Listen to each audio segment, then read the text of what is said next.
Shalom à tous et à tous. Nous bénissons le nom de notre Seigneur Yeshua Mashiach, celui-là qui était, qui est et qui sera pour toujours. J'entends souvent dire certaines personnes disent l'Afrique n'est pas incluse dans le plan du salut. Il y en a qui disent que Jésus n'est pas venu pour les Africains, il est venu seulement pour les Juifs.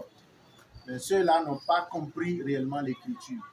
Quand je vais dans le livre de Jean, lorsque nous allons dans le livre de Jean, suivez bien avec moi. Le livre de Jean nous dit, dans Jean chapitre 1, à partir de verset 11, il nous dit ceci. Verset 11, elle est venue chez les siens et les siens ne l'ont point reçue. Mais à tous ceux qui l'ont reçue, à ceux qui croient en son nom, elle a donné le pouvoir de devenir enfants de Dieu, lesquels sont nés. Lorsque nous prenons seulement ces deux versets, ça nous montre automatiquement, même si vous dites que Jésus est venu pour les Juifs, je vous concède ça. Mais la Bible nous a dit, les siens ne l'ont pas reçu. Quand on dit, elle est venue parmi les siens, on parle de la parole qui s'est fait chair. Les siens ne l'ont pas reçu. Alors maintenant, tous ceux qui l'ont reçu, à tous ceux qui l'ont reçu, il leur a donné le pouvoir de devenir enfants de Dieu. C'est parce que les siens l'ont rejeté que tout le monde aujourd'hui qui reçoit le Seigneur dans sa vie devient maintenant enfant de Dieu. Que vous soyez africain, que vous soyez européen, que vous soyez asiatique, que vous soyez n'importe où sur la planète. Dès que vous recevez le Seigneur, vous êtes introduit en même temps dans le plan du salut. Donc, tous ceux-là qui disent que les Africains ne sont pas dans le plan du salut, vous avez menti. Et j'entends souvent dire aussi les Européens qui ont l'habitude de dire c'est eux qui ont écrit la Bible, c'est eux qui ont amené la religion en Afrique. C'est vrai, vous avez compilé la Bible, vous avez amené la religion en Afrique, puisque en compilant la Bible, vous avez fait ça pour des fins politiques. Les Européens ont fait ça pour des fins politiques. Ils sont venus en Afrique pour dominer les Africains. Mais il y a une chose que nous ne devons pas oublier. Les Européens n'ont jamais apporté l'évangile. Les Européens n'ont jamais apporté l'évangile en Afrique. C'est le contraire. Ce sont les Africains qui ont apporté l'évangile en Europe. Lorsque nous regardons dans le livre de Actes des Apôtres, chapitre 8, la Bible a été claire. Il nous dit ceci. Actes des Apôtres, chapitre 8. Quand je lis à partir de verset 27, il se leva et partit, et voici un Éthiopien, un unique ministre de Candace, reine d'Éthiopie, et surintendant de tous ses trésors, venu à Jérusalem pour adorer. S'en retournait, assis sur son char, il lisait le prophète Ésaïe. L'Esprit dit à Philippe, avance et approche-toi de ce char.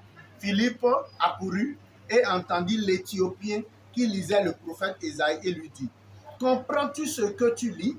Il répondit, comment le pourrais-je si quelqu'un ne me guide? Et il invita Philippe à monter et à s'asseoir avec lui. Le passage de l'écriture qu'il lisait était ceci. Il a été mené comme une brebis à la boucherie et comme un agneau muet devant celui qui le tond. Il n'a point ouvert la bouche et dans son humiliation, son jugement a été levé. Et sa postérité, qui la dépendra, car sa vie a été retranchée de la terre. L'unique dit à Philippe, je te prie, de qui le prophète parle-t-il ainsi? Est-ce de lui-même ou de quelqu'un d'autre? Alors Philippe, ouvrant la bouche et commençant par ce passage, lui annonça la bonne nouvelle de Jésus.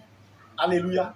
Lorsque nous lisons ce texte, nous allons comprendre automatiquement que après le réveil, après la Pentecôte, après que le Saint-Esprit est descendu, l'évangile a commencé, le mouvement chrétien a commencé.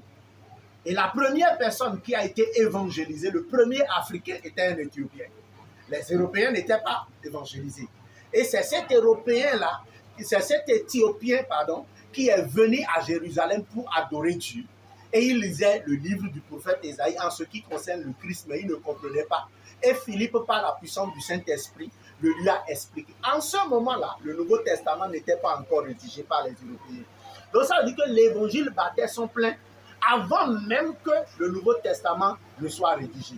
Alors c'est cet Éthiopien-là qui est reparti maintenant en Éthiopie, en Afrique, avec l'évangile, a annoncé l'évangile. Et il y a une femme maintenant de l'Éthiopie, qui est une commerçante, qui est repartie maintenant en Europe avec l'évangile pour annoncer l'évangile. Donc c'est l'Afrique qui a annoncé l'évangile à l'Europe. Et quand les Européens ont compris le mouvement, maintenant, ils ont commencé maintenant par compiler la Bible, ils ont commencé par mettre la Bible ensemble pour des fins politiques. C'est pour cela que vous voyez dans la Bible, il y a beaucoup d'incohérences parce qu'ils ont retranché des choses, ils ont complexé des choses, ils ont annulé des choses. Mais Dieu merci que c'est le sens de la Bible qui nous intéresse et le Saint-Esprit est là pour nous éclairer et pour nous faire avancer dans l'évangile.